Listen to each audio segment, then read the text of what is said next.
各位编台，大家好。70到80年代，功夫热潮席卷西方，许多外国人是透过功夫而了解了东方文化。而当时一个以此为主题的游戏横空出世，特别是它结合了功夫跟武侠小说般的故事剧情，而大受玩家欢迎。这就是本次魔王介绍给大家的游戏《飞龙之拳：奥义之书》。《飞龙之拳：奥义之书》是一款由文明脑公司于1987年2月14日制作跟发行的横向卷轴动作游戏。它在1989年8月在北美发行了英文版。本作是1985年的街机版《北派少林飞龙之拳》的移植续作。除了继承街机版的对战格斗游戏形式之外，在这辆版本另外还添加了横版的动作过关元素，使它成为了一款动作加格斗的游戏。游戏的故事内容是叙述在中国的秘境龙飞峰上成长的少年龙飞，某一日抚养他长大并传授他武艺的寿安老师被迷之组织龙之牙所杀，而老师所创的必杀奥义飞龙之拳的奥义之书也都被夺走了。老师在临走之前告诉龙飞，奥义之书一共分为数卷，他将奥义之书其中的心眼之书交给了少林寺住持袁崖大师。飞龙决定听从师父的语言，启程前往了少林寺，并决定挑战神秘组织龙之牙的总帅龙魔王夫子父。这就是飞龙之拳奥义之书的故事啦。魔王现在带着大家很快的攻略一次飞龙之拳哦。一开始主角龙飞为了听从师父的遗愿，于是决定前往少林寺袁崖大师的地方，要学习心眼之书的奥义。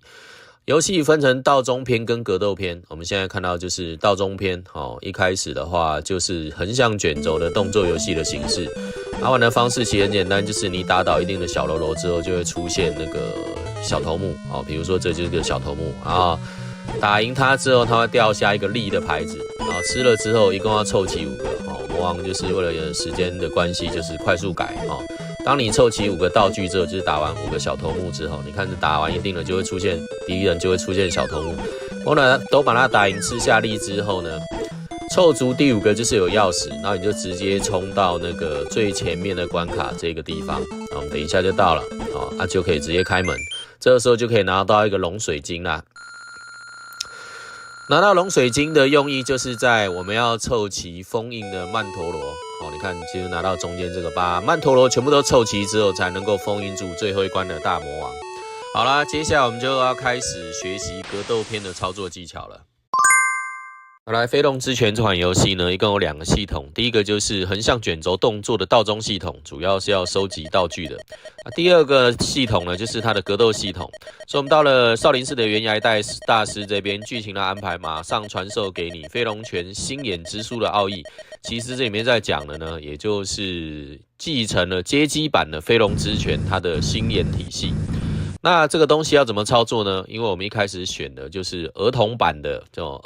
难度，所以他这边就会教你说，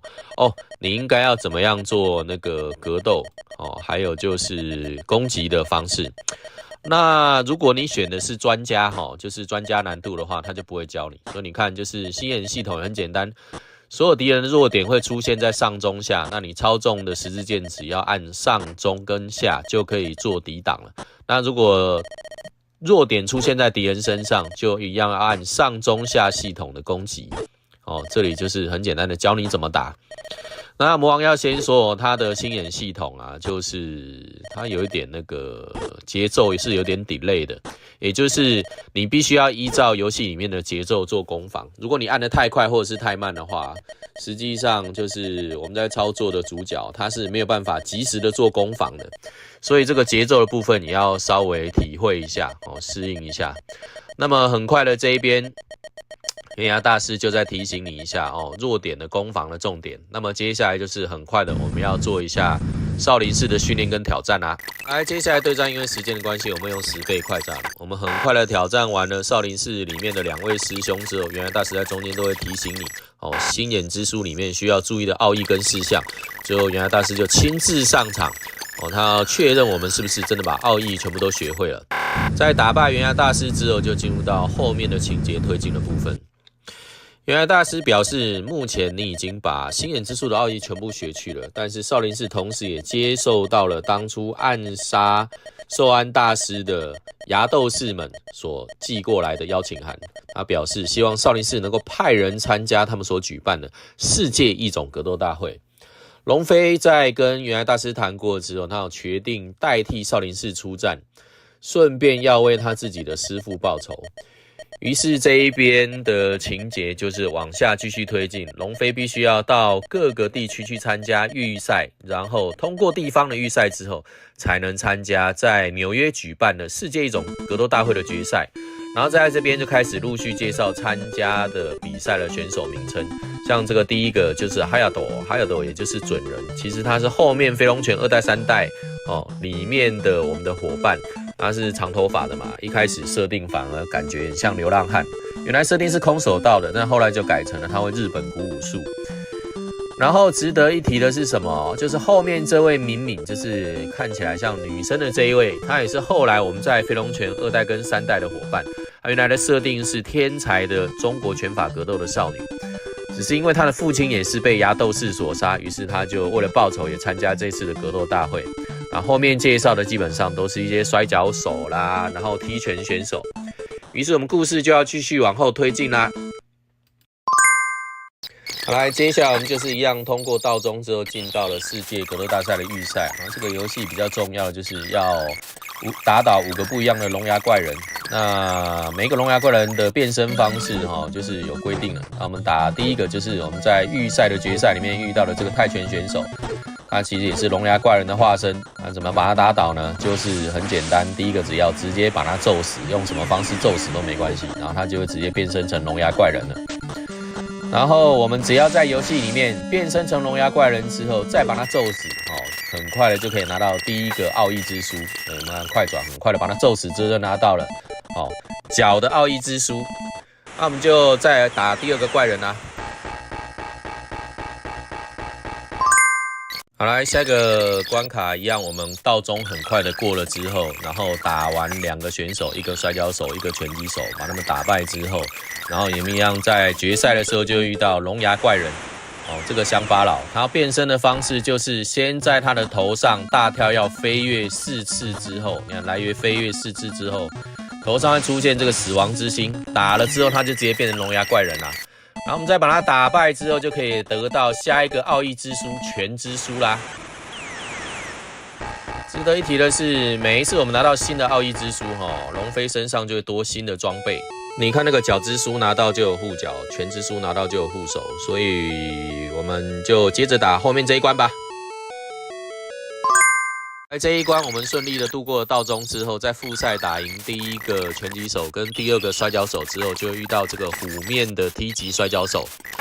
这个 T 式的选手要让他变身成龙牙怪人的方式比较特别，就要趁双方都没有任何弱点出现的时候，他会要抓住你，这个时候按十字键左右挣脱开，在这过程里面他就变龙牙怪人了。然后我们很快的将他击倒之后，就可以拿到下一本奥义之书月之书。那我们就再打下一关啦。好啦，游戏到这边，我们今天要进入决赛了哈，也就是纽约的决赛会场。那我们先打第1个泰拳拳手，把他打倒之后，第2个就会遇上龙牙怪人了。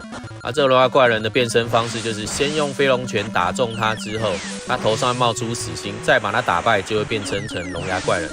我们很快的把他打倒之后，就拿到倒数第2本奥义之书钢之书啦。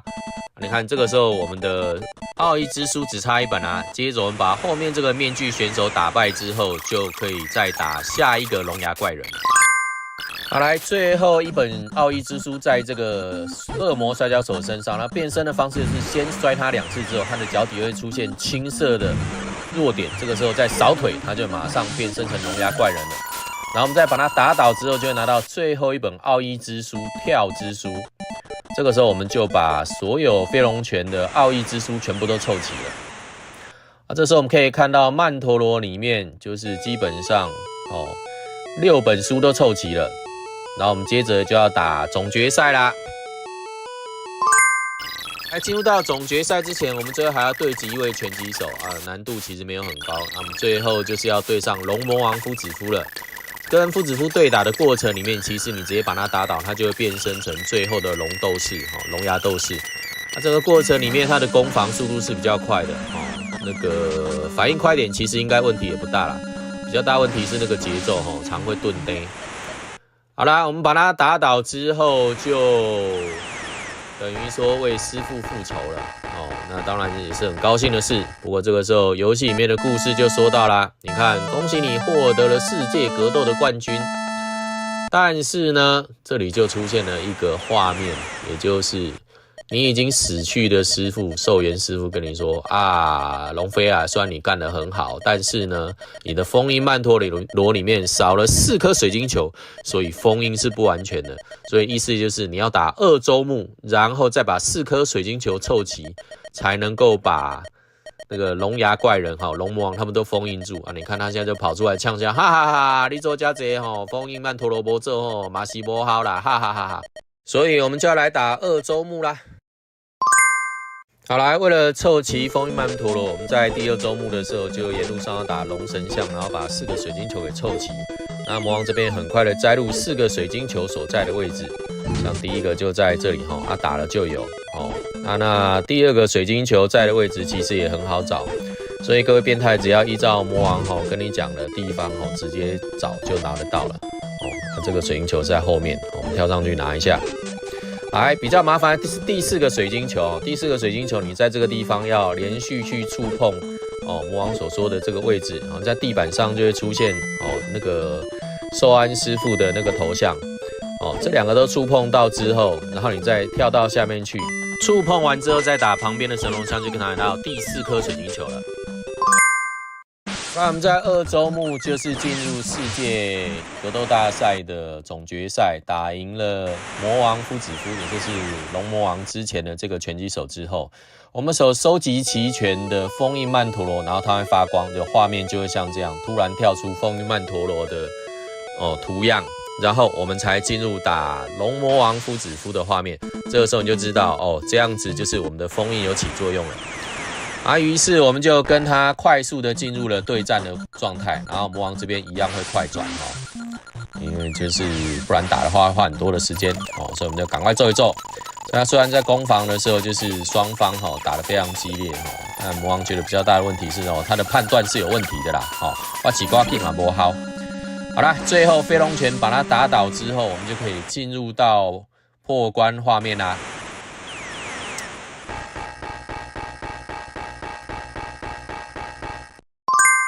好，我们现在来看一下破台通关画面。他就说：“恭喜你获得了世界异种格斗赛的冠军，你真是厉害呀！”而龙飞也打倒了邪恶的军团。然后那个死掉的寿安老师就说：“龙飞啊，你做得很好，我已经没有什么话要说的了。从今以后，请继续为了正义而使用飞龙拳，来守护世界的和平吧。”这都是破台画面啦。飞龙之拳奥义之书是魔王当年非常喜欢的一款动作游戏，特别是里面的星眼系统开创了格斗游戏的新体验，而且它简单容易上手的游玩方式，配合类似于电影的剧情，造成了很大的回响。后来因为玩家叫好叫座，推出了不少的系列作品。而作为飞龙之拳游戏系列的初代，当年融合了许多异种格斗家共同战斗的概念，除了是本款游戏的特点之外，也是当时对于格斗技探究的时空产物。30多年后又重新玩了一次，一听到熟悉的旋律，魔王还是非常的感动。如果你也曾经是飞龙之拳的玩家，一定能体验到魔王所说的感觉。好啦，那这款游戏就为大家介绍到这里啦，下次有机会再帮大家介绍一些有趣的游戏影片。我是魔王，一个外表跟内心一样变态的中年阿伯，我们下次见。